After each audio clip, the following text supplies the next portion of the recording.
Hola a todos.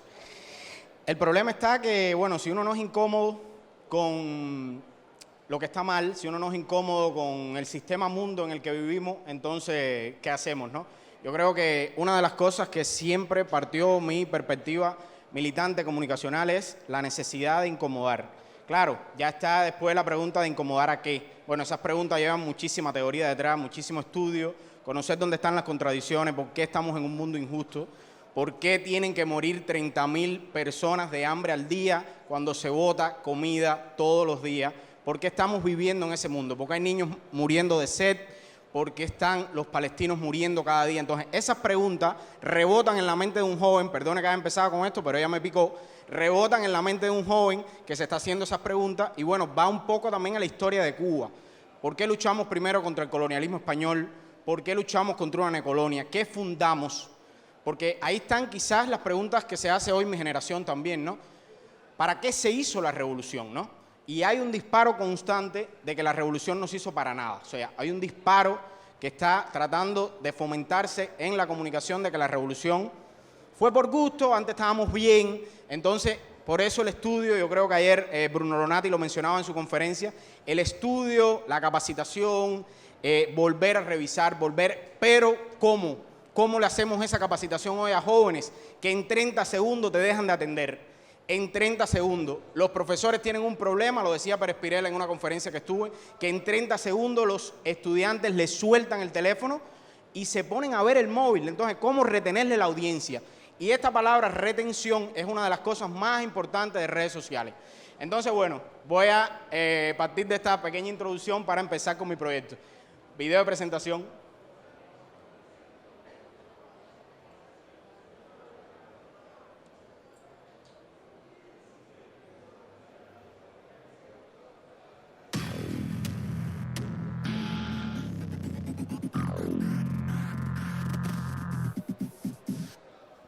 Está un poco pixelado, la computadora no lo aguantó.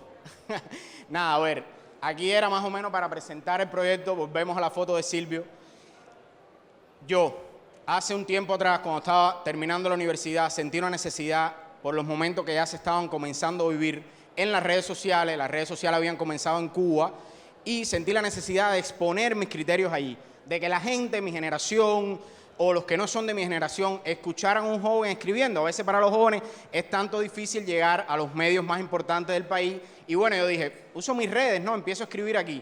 Empezó a dar resultados, pero después de los sucesos del 11 de julio en Cuba, me di cuenta que el relato que se estaba proponiendo sobre las personas era cada vez más enajenante, era cada vez más ahistórico, era cada vez más olvidadizo, y entonces había que reconectar con los públicos de alguna forma, contar nuestro relato.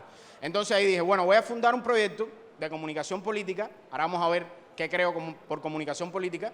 Voy a fundar un proyecto de comunicación política donde empiece yo a hacer una especie de periodismo y a la misma vez comunicación en sentido general, ¿no?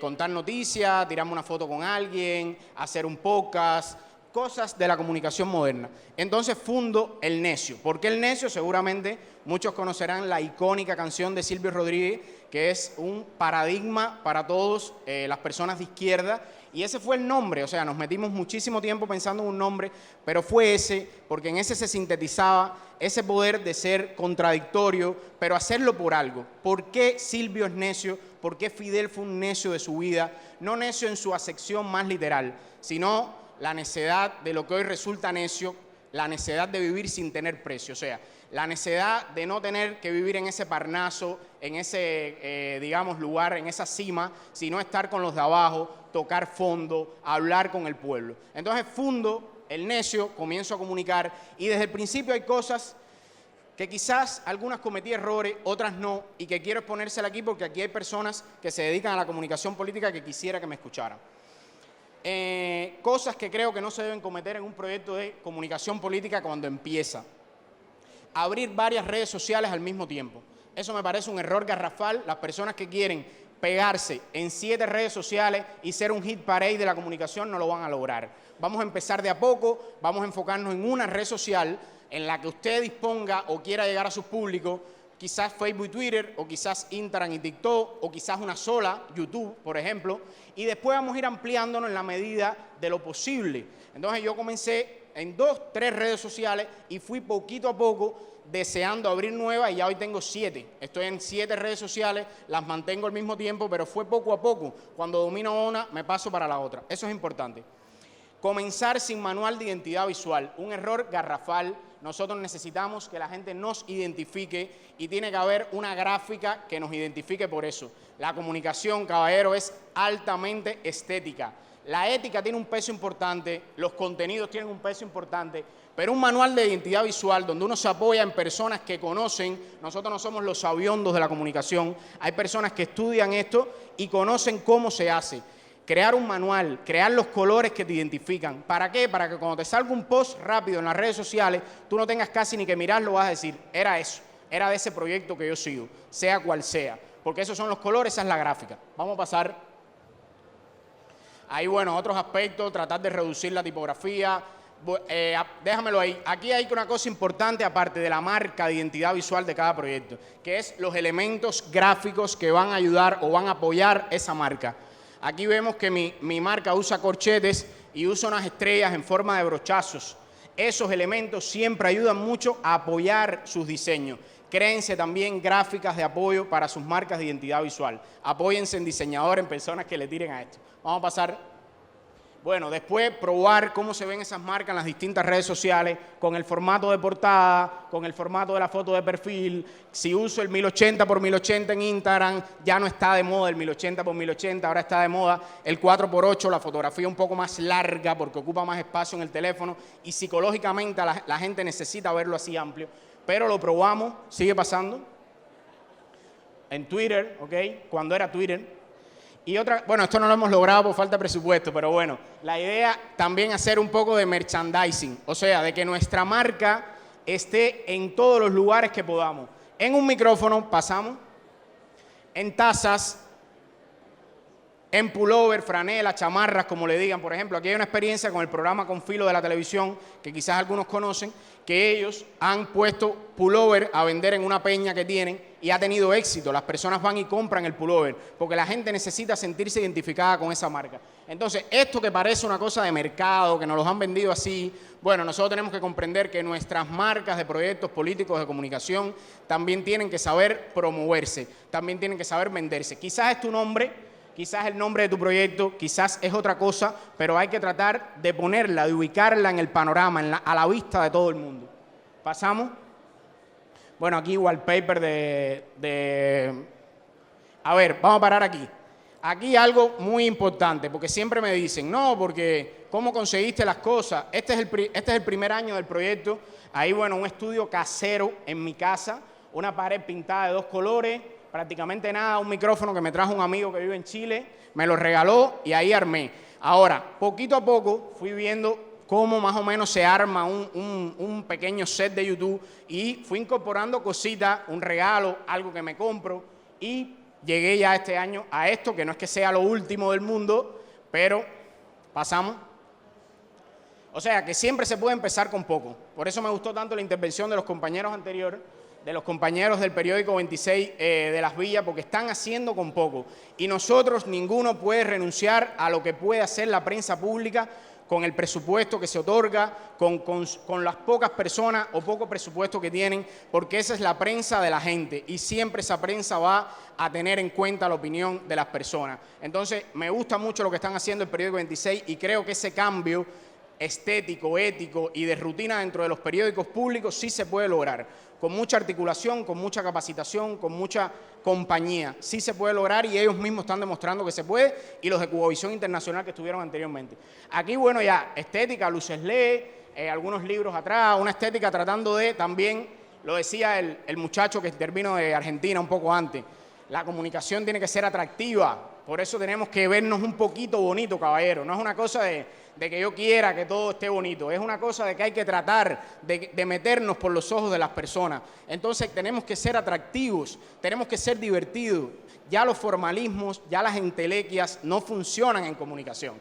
Funciona que la gente sienta que está aprendiendo y a la misma vez está divirtiéndose. Esos formatos de los podcasts hoy están funcionando mucho en el mundo de la comunicación. ¿Ya terminamos con la foto? Ya, déjalo ahí, déjalo ahí. A ver, últimas ideas más o menos para ya ir sintetizando. Me quedan 5 minutos, me sobra. Bueno, creo. A ver, no podemos asumir que cualquiera nos lee. O sea, tenemos que saber cuál es nuestro público objetivo, nuestro público meta. Por ejemplo, yo en Facebook publico para un público cubano. En mis demás redes publico para un público extranjero. Entonces los contenidos de Facebook de las demás redes son completamente distintos y tienen palabras distintas, colores distintos, cosas distintas, porque es enfocado en públicos distintos. Eso es importante. Otra cosa, hacer lo mismo que los medios tradicionales. Si estamos fundando medios en redes sociales, no podemos publicar, decir y contar lo mismo que los medios tradicionales, porque los medios tradicionales tienen su agenda, tienen su modo de hacer. Entonces nosotros que estamos llegando a otro público, a un público que se informa por redes sociales, a un público que no te coge un periódico, que se informa día tras día por redes sociales. Entonces, a ese público, con nuestro discurso, con nuestras noticias, de un modo distinto, de una estética distinta, de un discurso distinto. Eso es importantísimo. Hablar serio como periodista, otra cosa por la que se me critica mucho. Yo dije una cosa hace tiempo atrás, muy debatida dentro de propios extraños, que era que la revolución cubana y cualquier tipo de revolución, lo dije en un programa con el difunto Iroel Sánchez, que nos guió muchísimo en proyectos como este, que la revolución tenía que ser cool y sexy. Aquí lo estoy repitiendo porque es que no me avergüenzo de sentir que la revolución tiene que ser la moda. La revolución hay que ponerla de moda en los jóvenes, como en la película Una novia para David, que los jóvenes decían, ya, esa chiquita hay que aplicarle la dialéctica si la quieres pegar. Unas cosas así, o sea, ellos tenían dentro del discurso incluso de flirtear con una muchacha, de tratar de seducirla, el discurso de la revolución. Y eso hay que ponerlo de moda. Y hay que hacerlo con cosas, no como estas, pero quizás parecidas, ¿no? Cosas innovadoras. Hablar serio como periodista, hay que lograr el equilibrio. Hay que ser serio porque hay temas que llevan seriedad. Yo no estoy diciendo que esto sea un relajo. Estoy diciendo que hay que utilizar la jerga, que hay que utilizar la forma en que habla la gente. A ver, un ejercicio práctico con alguien rápido, muy rápido. Alguien que se quiera parar. Tú, ven para acá. A ver, ahora mismo pasa alguien vendiendo bocadito de helado ahí al frente, se para todo esto y la gente va a comprar bocadito de helado. Cuando tú llegas a tu casa a contárselo a tus padres o a un amigo en la calle, ¿cómo tú se lo cuentas? Había un tipo gritando bocadito de helado y todo el mundo fue corriendo para allá. Más o menos así, ¿no? O sea, muy simple. Había un tipo, oye, se formó tremenda talla, todo el mundo corrió para allá. Entonces, si Robe lo cuenta así, como nosotros después, en redes sociales, un hombre pasó vendiendo bocadito de helado y luego después varias personas. No. Vamos a contar cómo la gente habla. No es que sea una cosa vulgar ni nada de eso, es tratar de buscar equilibrio. Ayer decía Jesús Ramírez, el de México, una cosa imprescindible, que Obrador les dice a los periodistas y comunicadores, eleven el nivel, hablen para que los entienda todo el mundo. Fíjate lo que es elevar el nivel. Y ese fue el gran triunfo de Fidel Castro, que me da un orgullo mencionarlo con todas sus letras, que logró poner los temas más difíciles, más complejos, la economía, la política, la vida, el medio ambiente, la agricultura, porque leía de todo, en sus discursos para que la gente más común lo entendiera. Entonces, esa tiene que ser nuestra comunicación, que la gente más común nos entienda, desde el más intelectual hasta, digamos, o sea, literalmente un caballo, un animal, que nos entienda, o sea, no estoy diciendo un animal de persona, un animal literal, que nos entienda todo el mundo en esa gama. ¿Tú me entiendes? Por último, hacer alianzas. Este coloquio es una maravilla. La comunicación se hace a través de alianzas con otros comunicadores, con otros periodistas, con figuras, con personalidades, con artistas. Es importante hacer alianzas porque de ahí parten nuestros contenidos, de ahí parten las colaboraciones en redes sociales. Contar experiencias personales, no solo este discurso de lo más objetivo del mundo, lo más periodístico, a veces funciona. Oye, mira, yo salí para la calle y vi esto otro, esto me gusta. Contar a veces experiencias personales en redes funciona muy bien.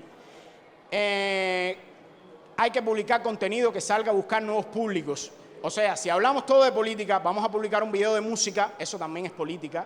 Vamos a publicar un video del deporte de nuestra nación, eso también es política. Un video de niños jugando en un parque, eso también es política y sale en busca de nuevos públicos en redes sociales. No demorarnos, dar primero siempre y tratar de dar bien. Cuidado que la rapidez choque con la verificación, que eso es lo que cometen muchos influencers que quizás no conocen el ejercicio periodístico y constantemente están diciendo mentiras. Mucho cuidado con eso.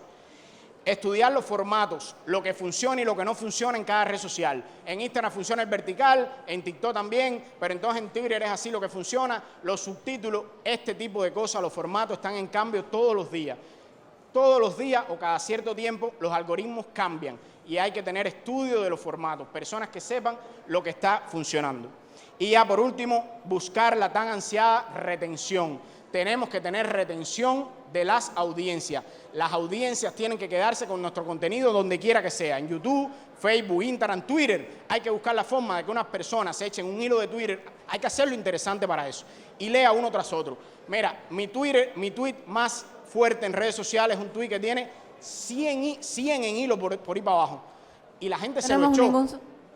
Ya estoy en tiempo, ¿no? Bueno, y no podemos cerrar con el vídeo. Pon el vídeo ya.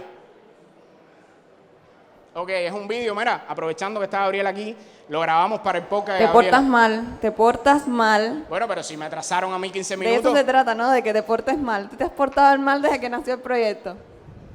Volumen. José Martí, porque además una de las cosas en las que yo me encuentro siempre en Cuba, especialmente en jóvenes, es ese empoderamiento del pensamiento de Martí. Cómo eso entonces ha influido, no solo en la política, sino en la vida de los cubanos, de las cubanas, y cómo eso se reprodujo a través de su palabra, de las cubanas, y cómo eso se reprodujo a través de su palabra en el periódico Patria. Martí siempre fue muy visionario en el tema de la comunicación. Desde la fundación del partido y de un medio de prensa para ese partido, porque para poder convocar a esa guerra necesaria que Martí visionó. Y había que hacerlo mediante un periódico, por eso se funda Patria. Pero Martí no solo acaba aquí, en la prensa, sino también en la posibilidad de hablarle a los obreros. Martí daba discursos a los tabaqueros para convencerlos. Martí daba discursos a los tabaqueros para convencerlos. Es que sin Martí no hay revolución cubana. O sea, hay personas y ciertos intelectuales que están tratando de separar esos fenómenos, el fenómeno Martí y el fenómeno revolución, y no existe, porque el pensamiento martiano fue lo que posibilitó la radicalización de un grupo de jóvenes que luego se lanzaron a la lucha. Y no estamos hablando solo de los jóvenes rebeldes que asaltan el cuartel Moncada, cubanos, eran martianos. Mella era martiano, Mella, que fue asesinado en México. Villena era un martiano de nuestro Partido Comunista. O sea, quien funda el Partido Comunista de Cuba, Carlos Baliño, junto a Mella, también había fundado el Partido Revolucionario Cubano junto a Martí.